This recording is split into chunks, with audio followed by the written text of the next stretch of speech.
Good morning. It's my first morning video that I'm doing here for my channel, and it's because I finished my book last night and woke up. I dreamt about it. I woke up full of enthusiasm and love for it, and I really wanted to share it over my second cup of tea in the morning. Good morning. The book was my final read after 30 years of possession of All the Pretty Horses by Cormac McCarthy, which in my last video I made the shameful confession that it had been in my possession for 30 years and I just simply never got round to reading it, and it'd been moved all around and all my various moves, etc. Some people who've watched the channel have said, give your rating at the beginning so I know whether or not to continue reading. Other people say it spoils it, leave it till the end. I don't really know. I mean, I guess I'll leave the formal rating there, but I can tell you that this was an absolute joy to read, and excited me about reading in a way I haven't had for, especially about fiction, for a very, very long time. It was absolutely tremendous. So one of my kind of fears about it was that it was going to be just in kind of Texan demotic, boy language, and that is absolutely true. But I don't know if Cormac has read his Bakhtin, but Bakhtin, who I've read a little bit of and know the main ideas, but I'm probably traducing the splendour of his scholasticism, said that his favourite, the best book of all, is James Joyce's Ulysses. I'm just looking at the valleys for a second there. Is James Joyce's Ulysses, and that's because of its polyphony, about all the voices in it. And I started off thinking that there was only one voice in this, which is his approach to dialogue is interesting. He has these kind of very terse, there's no quotation marks. He's very rigorous on minimal punctuation, and he's very big on using and, which I will come back to in a sec. So the Texan boys, the Texas people, talk to each other in these very clipped phrases, and so there's sometimes you're not quite sure who has said what, but you kind of work it out, right? He's not into quotation marks. He's not into even dashes. He hates that. He won't have that kind of thing. And he also doesn't like punctuation. I don't think there's an apostrophe in the book. There might be one for occasional possession indicatives, but not really. And I think I read somewhere that he didn't like the way it looked on the page. He didn't like little marks spoiling his pages. And I get that, that's quite cool. But what's as you go on with the book, in terms of just the voices, the language, it turns out that the Texan male boy language is just one of many, many, many languages in the book. And there are some, there are a number of Mexican characters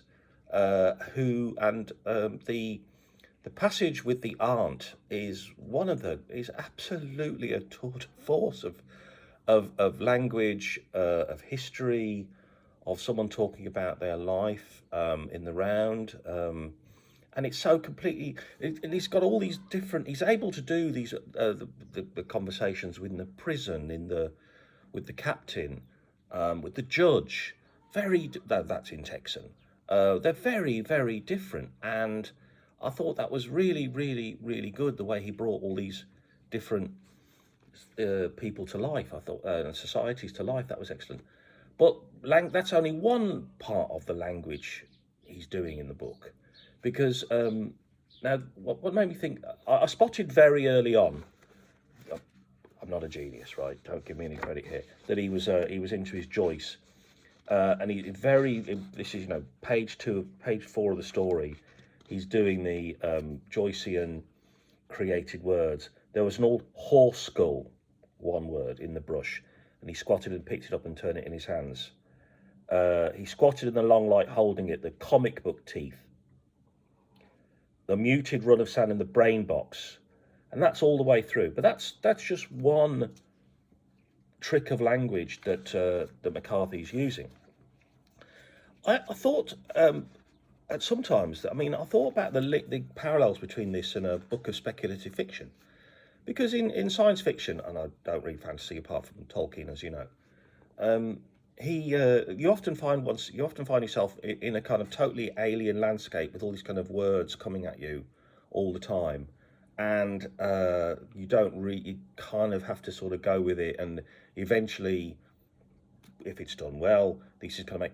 So this guy, Cormac McCarthy, he knows these landscapes so well. He sees a living world around him that is so rich, and you can trust him that these details. I mean, I don't know what a bolson is. I've never seen a bolson, but he tells me about it, and the arroyo, but all these kind of different words for plants and animals, and the landscape and the feel of the landscape, and that's another layer of language, another language in the book, and that's really amazing. And I don't know. Sometimes I don't know. I've got the word picture, but I don't have got a mental picture of exactly the microclimate of this elevation in Mexico. I don't know. I've got that, but I know I get enough of it to feel I'm definitely there in this landscape. And the other part of the language of the story is, of course, the incredible love he has for horses, and not so much animal. I mean, I think there's a fondness for cats that comes out of the book slightly, but nothing too over the top.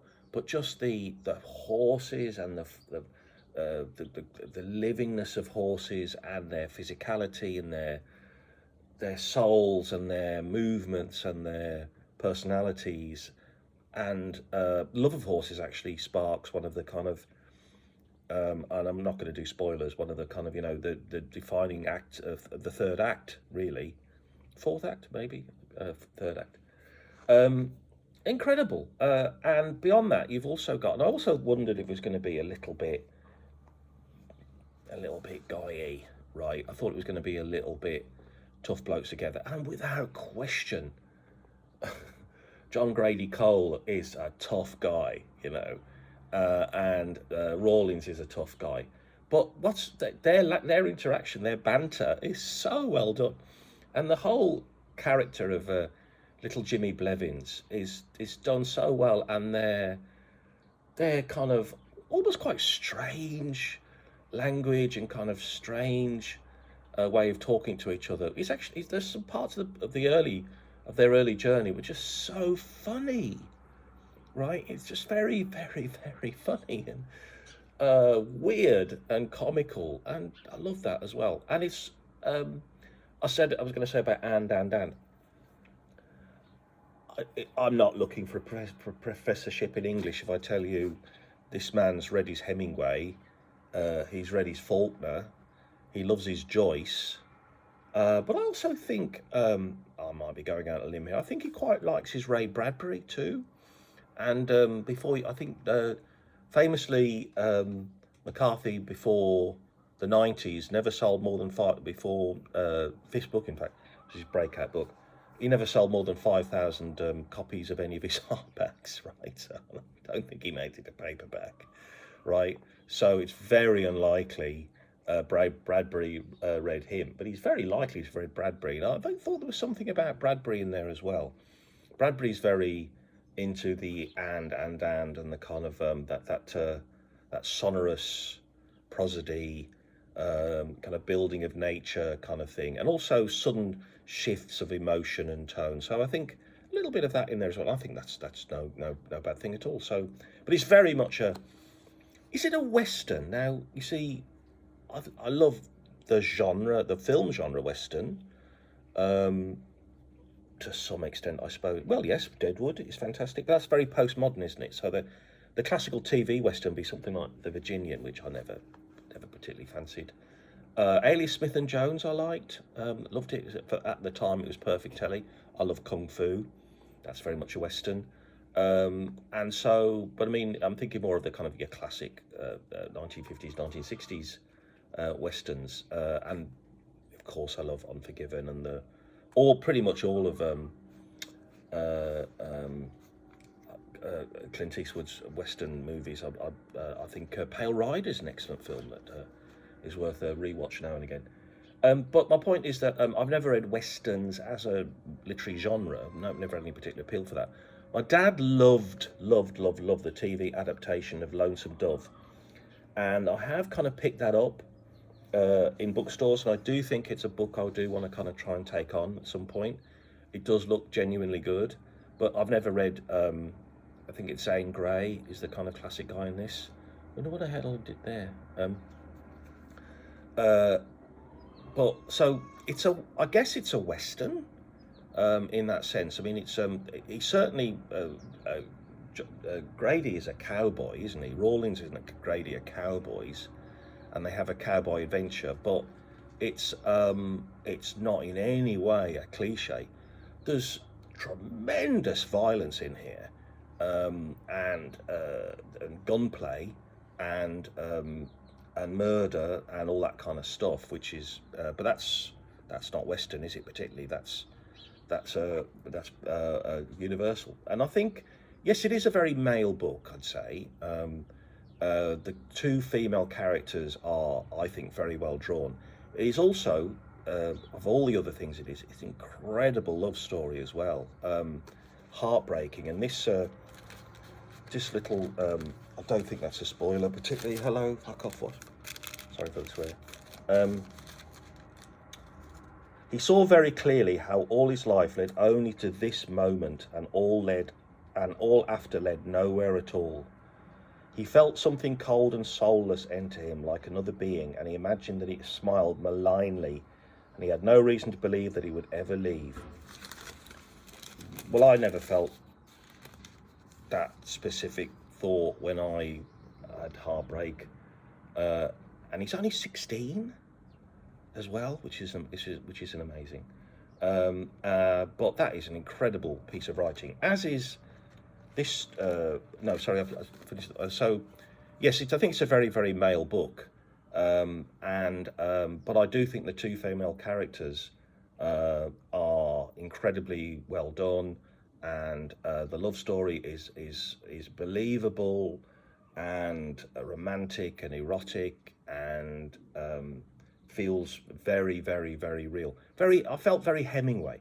The other thing I should say about languages, of course, is that there's a lot of Spanish in here, and I believe that is a characteristic of his other books as well. And I noticed that he's not very keen on apostrophizing and doing contractions, but he's very keen on getting his accents right in his Mexican, in his Spanish, because he obviously absolutely loves that language, and that's another dimension of the book's richness, that that's very much part of the language he's using. I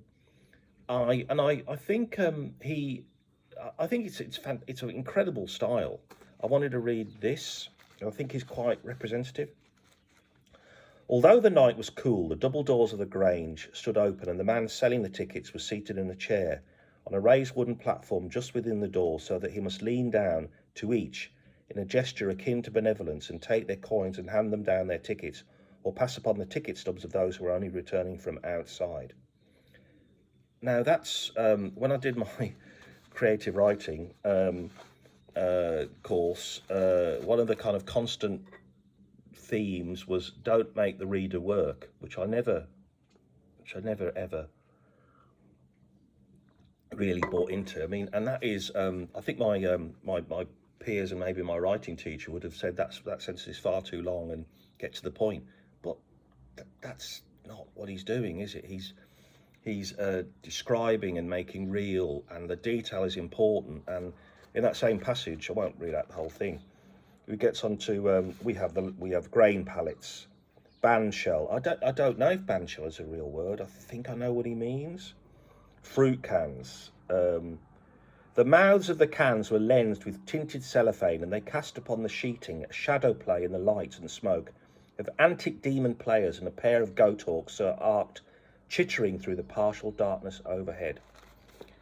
There's so many little language bombs going off constantly, that each sentence has something new and interesting and colourful and descriptive, and it's an amazing. This guy's a writer, man. He knows what he's doing. And I also would have to say something I haven't felt for a long time when I was reading fiction was I thought I want to read this slower. I want to savour this. I want to. I mean, if I understood for a reread, if I understood the sectioning better, I would say, well, I can do that bit, then I might do this bit, and I'll save that bit, because if you read it I didn't rush through it to kind of make a deadline. I was enjoying it. I wanted to read more, but I think there is an awful lot here that really would repay a second read. So I think this is fantastic, and I'm delighted to have read it. I'm not embarrassed that it took me 30 years to read it. I'm pleased it was there waiting for me, and it was. I wonder what else is in my possession that will give me an equal hit of joy. Yeah, and yes, it is a Picador book. It is a Picador book. It is very much that is the right publishing house for this. So absolutely 5 out of 5. And I absolutely will. This is permanent library. This is a reread book. There's no question about it. I definitely want to pursue other McCarthys. I think this is a terrific, excellent novel.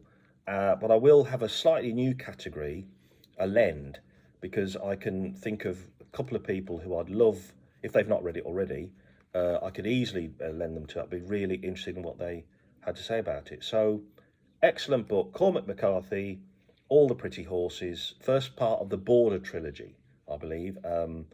Because of my rule about not adding to the TBRP, I wouldn't buy that book, but I know I've got a couple of other McCarthys in my possession. Whether or not they're out here with me in Spain, I don't know. I hope so.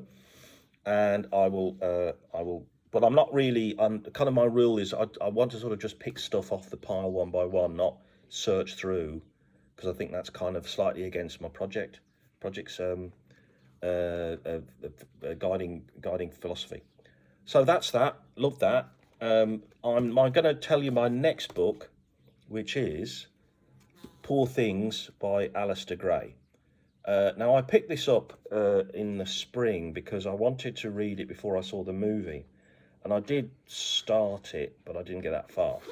But I saw the movie, which I loved. I thought it was a fantastic, certainly in terms of style and cinematography and performances. I mean, it was and music and design. It was an excellent film, wonderful film. Little bit too much emphasis, perhaps, on the liberatory possibilities of sex work, but that's another conversation. I believe the book is quite different, and great, fine. I want to know, right? So that will be my next book, and if I have as much pleasure reading it as I did All the Pretty Horses, I should read this next few days. There are some other things. I did start Shogun when it came out, and I got stuck in the first episode, and then I kind of, as happens, other things came along, and I noticed, I saw that it got so many Emmys and so much love from it, and I think it is absolutely. So I'm gone back to it. And I'm gonna watch that. I watched the first episode last night. Loved it. Fantastic design again. I love the secondary world, the created world. Feels as I thought. I heard a very insightful remark about Shogun, the novel, a first contact story, as in science fiction staple of we go to a completely alien planet, completely alien culture, and I believe that's the effect you get. But it looks like an amazing thing, so I'm going to be watching that. Aston Villa are in the Champions League tonight, playing Burnley, playing Young Boys, so I'll watch that as well. I've got some work to do. I've got some more tea to drink. I've got cat to serve. And I got those two things to watch, but I will start my next book today. Thanks very much for listening to me. I hope that was interesting, and if you've not read it, this is a must-read book. I think it's an excellent book. Be prepared for doing a little bit of work. I think you have to, the first 10, 20 pages, a little bit of a struggle in the sense of you have to kind of, like with science fiction, you have to kind of get what he's trying to do and calibrate and go along for the ride and trust him. And but certainly the whole the boys banter kicks it into the next gear, and after that you're gold. All right, so I guess I'd say like and subscribe. I hope you're enjoying these, and in terms of your own TBPR pile, hope I've inspired you to start it yourself, and keep reading. See you later, guys. Bye.